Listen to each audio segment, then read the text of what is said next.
3, 2, 1. Bienvenue à nouveau dans le podcast La Synthèse avec moi, NLB.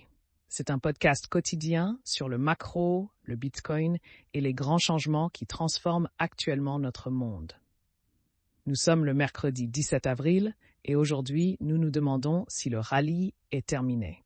Avant d'entrer dans le vif du sujet, si vous appréciez La Synthèse, veuillez vous abonner et lui donner une note ou un commentaire. Allons plus loin dans la conversation. Alors, parlons de ce dont nous discutons ici.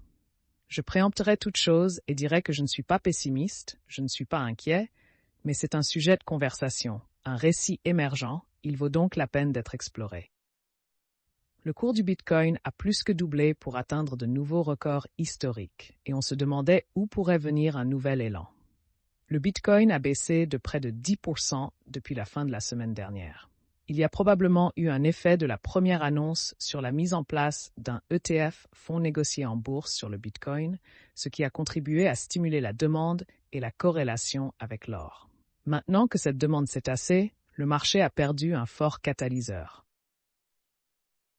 La première vague des déclarations de propriété pour l'ETF a vu 30 institutions déclarer détenir le produit Black CRS, avec seulement 0,2% de la propriété des actions soumises à des informations financières.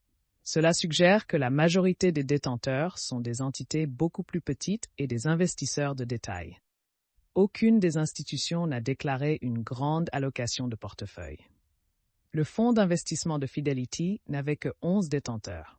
Qui plus est, la dernière semaine a été mouvementée et intense. Les détails des flux quotidiens de l'ETF ont été largement ignorés. On dirait que le marché des cryptos a fortement chuté au profit de l'ETF. Tout cela donne l'impression qu'il y a un ralentissement du marché.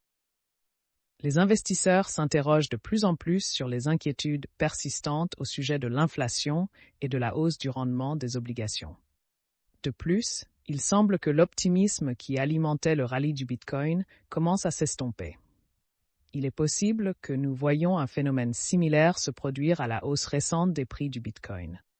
Ceci est peut-être dû à des gens qui liquident leurs actifs en crypto pour obtenir du liquide.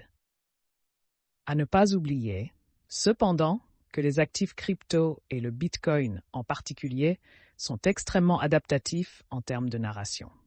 Il se pourrait tout simplement que nous soyons dans une de ces périodes de mur d'angoisse où le marché se soucie de toutes les éventualités possibles et ces inquiétudes peuvent s'avérer infondées.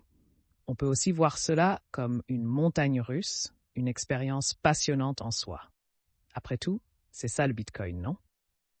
Alors jusqu'à la prochaine fois, soyez prudents et prenez soin de vous.